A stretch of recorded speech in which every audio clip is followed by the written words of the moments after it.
জমি ছাড়াই কৃষক বন্ধু প্রকল্পে আবেদন নিয়ে আজকেই সম্পূর্ণ নতুন গাইডলাইন দেওয়া হয়েছে। নিজের নামে 1 শতক জমি নেই, কিন্তু কৃষক বন্ধু প্রকল্পে আবেদন করেছেন। সত্যি কি সবাই টাকা পাবেন? সবার ব্যাংকে কি বছরে 4,000 টাকা ঢুকবে, নাকি নতুন করে কৃষক বন্ধু প্রকল্পে আবেদন করাই ষাট, টাকার নামে কিছুই আসবে না? সেই সঠিক তথ্যটা কিন্তু আজকে এই ভিডিও থেকেই জানতে পারবেন। অনেকেই ভাবছেন জমি না থাকলেই বুঝি কৃষক বন্ধু প্রকল্পে আবেদন করলেই প্রতি বছর 4,000 টাকা করে পাওয়া যাবে। সাবধান, ছোট্ট একটি ভুলের কারণে আপনার ব্যাংক অ্যাকাউন্টে টাকা নাও ঢুকতে পারে। জমি যদি আপনার নাও থাকে, আপনি যদি কৃষক বন্ধু প্রকল্পে আবেদন করেও থাকেন, তার সত্ত্বেও কিন্তু আপনার ব্যাংকে টাকা নাও আসতে পারে। আসলে কারা কৃষক বন্ধু প্রকল্পে জমি না থাকলেও টাকা পাবেন আর কারা পাবেন না, সেই বিস্তারিত আপডেট কিন্তু আজকে এই ভিডিওতে জানাবো। হ্যাঁ, মাননীয় মুখ্যমন্ত্রী মমতা বন্দ্যোপাধ্যায়ের নতুন উদ্যোগ অনুযায়ী এখন ভূমিহীন কৃষকেরাও কৃষক বন্ধু প্রকল্পের আওতায় বছরে 4,000 টাকা পেতে পারেন, যা 2টি কিস্তিতে দেওয়া হবে।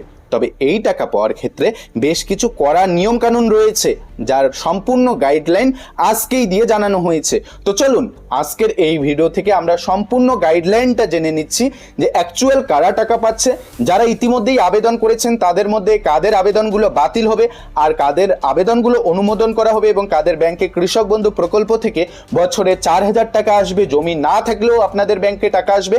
কারা সেই টাকা পাবেন, সেই উত্তরটাই কিন্তু আজকে এই ভিডিও থেকেই জেনে নিচ্ছি। ভিডিওটি শুরু করার পূর্বে একটি ছোট্ট রিকোয়েস্ট, যারা চ্যানেলে নতুন চ্যানেলটিকে সাবস্ক্রাইব করে রাখবেন।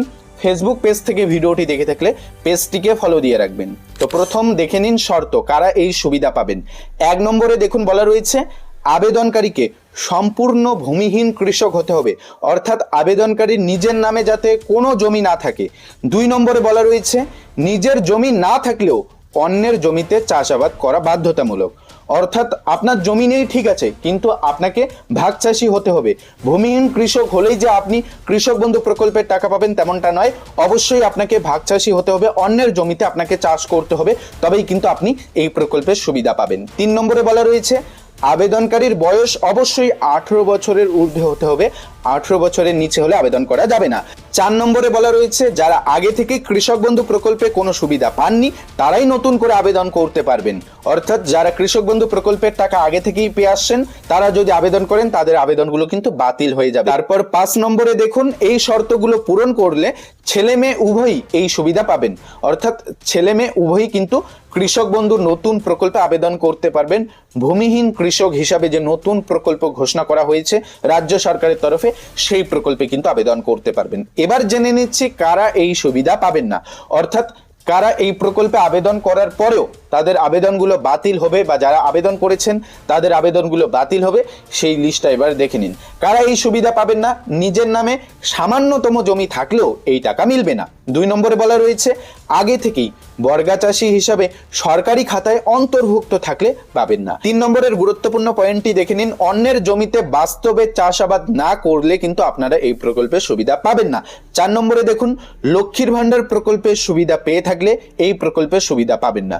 কোনো মহিলা যদি লক্ষ্মীর ভান্ডার প্রকল্পের সুবিধা পেয়ে থাকে এরপরেও যদি কৃষক বন্ধু প্রকল্পে আবেদন করে, সেক্ষেত্রে কিন্তু এই প্রকল্পের সুবিধা মিলবে না। 5 নম্বরে দেখুন বলা রয়েছে আগে থেকেই অন্য কোনো সামাজিক প্রকল্পের টাকা পেয়ে থাকলে এই প্রকল্পের সুবিধা পাওয়া যাবে না। এবার জেনে নিন এই প্রকল্পে আবেদন করতে কোন কোন ডকুমেন্ট অবশ্যই আপনাকে জমা দিতে হবে, বা জেরক্স করে আপনাকে অ্যাটাচ করে জমা করতে হবে। কোথায় গিয়ে জমা করবেন, কিভাবে জমা করবেন, সেই বিষয়গুলি দেখে নিন। কি কি কাগজ প্রয়োজন আবেদনের জন্য, বেশ কিছু গুরুত্বপূর্ণ নথি, যেমন বাধ্যতামূলক হিসাবে আপনার আধার কার্ড, এটা আপনাকে দিতেই হবে।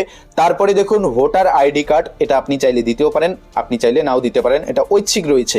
তারপরে দেখুন আবেদনকারীর নামের ব্যাংক অ্যাকাউন্ট, অর্থাৎ অবশ্যই আবেদনকারীর নিজের ব্যাংক অ্যাকাউন্ট থাকতে হবে, ব্যাংকের পাসবইয়ের প্রথম পাতার জেরক্স করে জমা করতে হবে, এবং ব্যাংকের সঙ্গে অবশ্যই যাতে আধার লিঙ্ক থাকে, তাহলেই কিন্তু আপনার ব্যাংকে টাকা আসবে, নচেত আপনার ব্যাংকে কিন্তু টাকা নাও আসতে পারে। তারপরে দেখুন আধার কার্ডের সঙ্গে সংযুক্ত মোবাইল নম্বর, যে মোবাইল নম্বরটি আধারের সঙ্গে লিঙ্ক রয়েছে সেই মোবাইল নম্বরটি দিতে হবে। আর স্থায়ী ঠিকানার প্রমাণপত্র হিসাবে রেশন কার্ড বা ইলেকট্রিক বিলের প্রমাণ প্রমাণপত্র দিতে হবে। আবেদনকারীর পাসপোর্ট সাইজ ছবি এবং নির্দিষ্ট ডিক্লারেশন ফর্ম পূরণ করে জমা করতে হবে। কিভাবে এবং কোথায় আবেদন করবেন? হাতে আর মাত্র কয়েকটা দিন। এই প্রকল্পে আবেদন ইতিমধ্যেই শুরু হয়ে গেছে। গত 15 ফেব্রুয়ারি থেকে এই প্রকল্পে আবেদন শুরু হয়েছে, 26 ফেব্রুয়ারি পর্যন্ত চলবে। প্রতিটি বিধানসভা কেন্দ্রে গিয়ে অফলাইনে এই আবেদন জানাতে হবে। তাই যারা এখন আবেদন করেননি তারা যাবতীয় প্রয়োজনীয় কাগজপত্র সঙ্গে নিয়ে নির্দিষ্ট সময়ের মধ্যে অফলাইনে আবেদনপত্র জমা করে দিন। আপনার ব্যাংকে টাকা ঢুকে যাবে যদি আপনি একজন যোগ্য প্রকৃত কৃষক হয়ে থাকেন।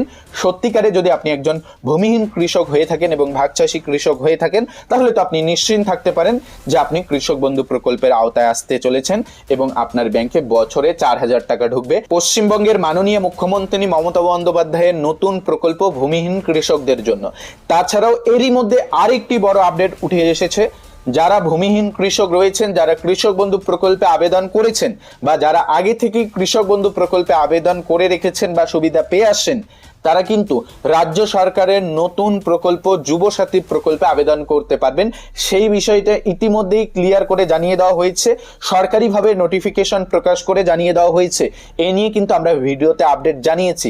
তো আজকের এই ভিডিওতে মূলত আপনাদের এটাই আপডেট জানানো ছিল যে কারা মূলত কৃষক বন্ধু প্রকল্প থেকে বছরে 4,000 টাকা পাবেন। যাদের জমি নেই তাদের মধ্যে কারা টাকাটা পাবেন আর কারা টাকা পাবেন না, সেই বিষয়টা আপনাদের ক্লিয়ার করে জানিয়ে দিলাম। এ বিষয়ে আপনার আরো যদি কোনো প্রশ্ন থেকে থাকে আপনি নির্দ্বিধায় কমেন্টে জানাতে পারেন, সঙ্গে সঙ্গে সেই কমেন্টের উত্তর কিন্তু পেয়ে যাবেন।